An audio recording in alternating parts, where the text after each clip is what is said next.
James, this episode was your idea. So why didn't you tell the listener what you and I talked about at dinner and why you decided that we should kind of set this up? Yeah, absolutely. I just, there was, as we said, there's so many things to unpack. But Lierre's episode and my episode we did together specifically, and I know it's probably exactly the same for you, Casey. Besides being one of the most listened to, downloaded, etc., has been the one unequivocally that have had the most people reach out to me, i.e., vegans have found it and are coming to me to say, James, I heard your story with Lierre. I bought The Vegetarian Myth. I'm starting to read it. It's starting to make sense. I'm not understanding how I get to this place. And what I wanted to do was just again tell our own stories about how we got into veganism in a succinct as manner as possible, but also how we found our way through the minefield and some of the major arguments that are there. We've talked about it before, but some of the main things, and you hear coming out of the vegan space now, are plants sentient, and they don't have nervous systems, and what happened to our bodies. I wanted to delve a little bit more into actually some of the nutritional stuff. Specifically, Lierre and I shared that lowering of stomach acidity and betaine HCl that I talked to you about. But what a great way to have Lierre's expertise, my experience as a much shorter term vegan, but to just discuss all of this in one podcast where people can just sort of go, okay, here we go. Yeah. Okay.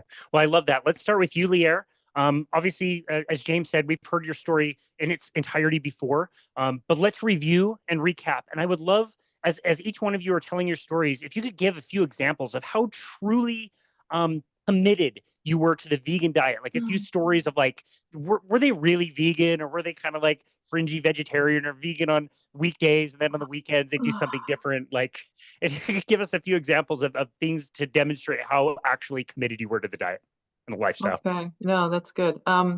So I became a vegan when I was 16, and I did it. I got into it in the way that the majority of people do, which is that I knew somebody who was a vegan, and I was convinced. So I met another teenage girl and her whole family. They were really into being vegan, and this was really early. I mean, it was like 1980, 1981, something like that. And I mean, it was, I'd never heard of it before. I had certainly heard of vegetarians, but I hadn't heard of vegan before. So, and we didn't have social media back then. So, I mean, there was no way I was going to bump into that.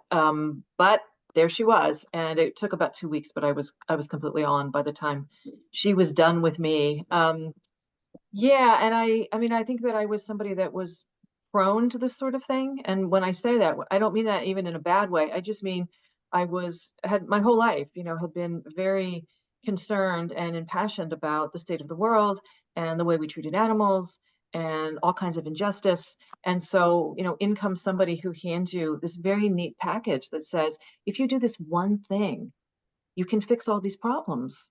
You can save the world, and you can save the animals, and you can feed all the hungry children, and they'll make all this human justice as well. And we weren't really talking about climate change back then, but now, of course, it's, oh yeah, cows are wrecking the climate, so you don't want to do that.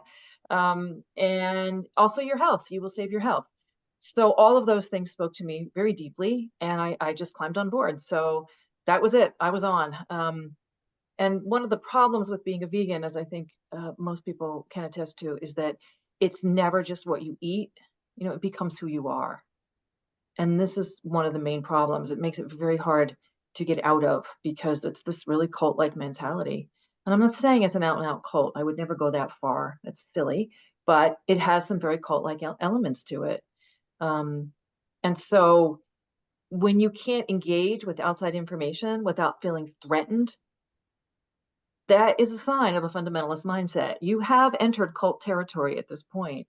And that's what it was like, because I kept bumping into all kinds of other information that contradicted the vegan message, and I couldn't deal with it. So I spent 20 years, I wrestled with this angel, and I did. Because of course I didn't stop wanting to understand what had gone so wrong on our planet. Why were we destroying everything? We've got this one planet. You would point out one is a very small number. And we were destroying it. And why? And even, as young as 1920, I already had people that I respected explain this to me, like professor in college say, the moment you put a plow to soil, you destroy that soil. And it was like all the dominoes fell in my mind. But what then? it was like this was supposed to be the best thing. This was how we were going to save the world. It can't really be the way we're destroying the world. So it was like this constant back and forth of like facing the truth about what agriculture was and where all this like supposedly peaceful and animal loving food, where it all came from. Um, and then that would, really conflict with my vegan belief that this was the best thing and this was the way we were going to save everything and everybody. So and then I tried to grow my own food later. I was like, well, that's the thing you're supposed to do is, zero carbon footprint. Let's grow the food. And it was impossible without killing animals. There were dead animals in every bite. And it was near impossible for me to like ride that line still. So those were some of the contradictions that I just kept bumping up against in books, in my actual experience. And it was really hard. The day that it was all over for me, it was that part of it was the relief, was like, all right, at least I can stop fighting what I think I already know and actually start to engage with all this information that I've accumulated and all these books that I've read and rejected because, I just cognitive dissonance, we have a phrase for this and that's what you live with. Unless you completely close down, which, is a thing people do in all kinds of realms in their lives. I get it. It's something we're prone to, but I didn't want to be that person. Like I wanted to be engaged with the world and I wanted to be intellectually curious and I wanted to read all the books and I still wanted to find out the truth. So, at the end of the day, it was, it had to collapse on me before I could really do it. But anyway, and then I wrecked my health. So I know, James has his story too, but I ended up with, yes, the gastroparesis with my stomach. I stopped menstruating, pretty much destroyed my reproductive organs, horrendous blood sugar issues, of course, which my insulin receptors are gone. I know some people can repair them over time. You can resensitize. It was it's never coming back. So I just live with that. Worst thing was my spine's degenerating. I have degenerative disc disease at 4 levels. So that's pretty bad. And that doesn't, I have been able to repair some with this diet, which is not supposed to happen. But yeah, eating a more appropriate human diet at least took down some of the pain, the inflammation, certainly. So I'm certainly in less pain now than I was at the end of my vegan life. The depression, the anxiety, the skin so dry, it's bleeding at night, and you can't sleep because it hurts. All of that too. So, oh, and the autoimmunity. I have 3 autoimmune diseases. So that's, I guess, my story in a nutshell. Let's hear from James. Thanks, Lierre. And it just amazes me every time I hear your story and to think of the similarities, in our journey. And yours was much longer. And do I give you credit for sticking it out as long as you did? Because mine was 6 years, and by the 5th year, my health really went off the cliff. So I started my journey as a vegetarian / pescatarian because I was dating a young lady who was vegetarian in university. And as you know, in university,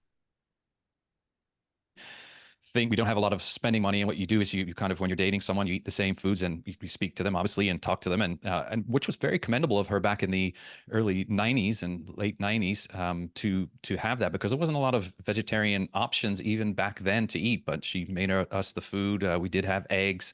When I came back to Bermuda, that stayed with me. I never ate beef, turkey, pork, those things, but I did include, being on an island, the fresh fish here off and on throughout my vegetarian phase, which was for decades. The unfortunate part was I was back from university. I got into the rat race, the 9 to 5 world, which turned out to be a lot longer, the hours. So I ended up putting on a lot of weight. I was eating a lot of processed vegetarian foods and flours. My health was not the best. I definitely could notice a lot of health issues. I ended up collapsing at home one day. I had a week hospital stay where they couldn't figure out what was going on. Then come to find out I had a severe viral infection, Epstein-Barr, and ended up thinking to myself, well, I've got to kind of save my health here. What are the next stages? And that's when the vegan really propaganda piece was in full swing, especially the documentaries. That was in 2014-ish about. So think things like Cowspiracy, Game Changers. I came across those, and let's face it, they are very compelling films when you're going into it, because they're, like you said, they are tackling these issues where I had already had the seeds planted of better for the planet, better for your health, and certainly better for the animals. And we'll make this clear. All 3 of us on this conversation today are not in favor of factory farming. So Right. just putting that out there. And the videos are very compelling. And I felt right then and there, I'm going to do it. I'm going full vegan. And I can assure you, and I've told Casey, that I did not cheat once during my 6 years. And I put my hand on my heart and swear to whomever or whatever you believe in that I did not. I really did not. And for the first little while, for the first 2 years, my health improved. Think me eliminating a lot of processed foods. Think me losing weight. Think me going, well, this is good. I'm going to add exercise back in. And it went pretty well for the first little while. And now looking back in hindsight, which they say is 2020, but I lost my vision. So that's kind of ironic there. I should have noticed the things that were starting to happen to me. The brain fog was creeping in. I was forgetting what I was thinking about at work. I'd be on the keyboard typing. I had severe arthritis to the point I was wearing braces on my wrist. I was losing weight no matter what I was stuffing in my mouth. I was bleeding from my bowels constantly. I was going to the doctor. I felt like a human pincushion. Folks have heard my story before, but I really want to hone in how dangerous this can be in the nutritional side, because I was hammering on and I kept going back to saying, this is the best diet. This is the best diet for your health. So I needed to vegan harder. I needed to do juice cleanse, almost raw foods at some point. I tried everything. I ate a whole foods plant-based diet, very healthy. I tried to supplement where I could. I was supplementing B12. Of course, it had to be vegan B12.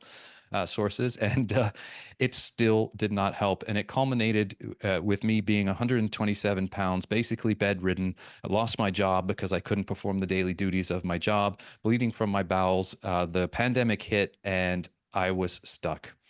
Casey knows the next part of this story. It can become quite emotional for me even today, and speaking in front of you. I was at rock bottom. I prayed nightly to be taken out of my misery. My skin was cracking. My teeth were bleeding constantly. My hair was falling out on my head, all over my body. I had no libido at the time. That had left me. I was unable to have children if I wanted to because my sperm count was so low. So basically, and then anxiety and depression had fully taken a hold. And then, of course, Casey knows the story. I got advised to listen to some podcasts and go online, and just because I couldn't get out of bed. And I came across my angel, who is Sally Norton, and her work. And I discovered oxalates. And what had happened was I was in total disbelief. I found her presentation online by happenstance and by absolute miracle, called Lost Seasonality and the Overconsumption of Plants. And it's on YouTube to this day, and I encourage people to go check it out. And of course, it's about us overconsuming plants, agriculture taking hold, and us losing that knowledge base of ancestral wisdom and just going directly to the agricultural system. And then, of course, the oxalate plant defense chemicals, which you also know about, Lierre and lectins and things like that. And I could not fathom that plants were defending themselves. So it was a huge, I must have watched it 4 times. And in my brain fog state, it finally started to click. And it was right then and there that I decided I have got to add some animal protein back in my diet. And I remember being in tears and saying, I've got to do something here. My family was worried about me. I had friends stopping me thinking that I was dying. I really was dying. Like I had something more insidious, but I mean, I'm just listening to that. There's enough insidious things going on. I literally was dying on the inside and outside. And it was that moment that changed everything for me. And yeah, that's my story. And I'll put a pause in there.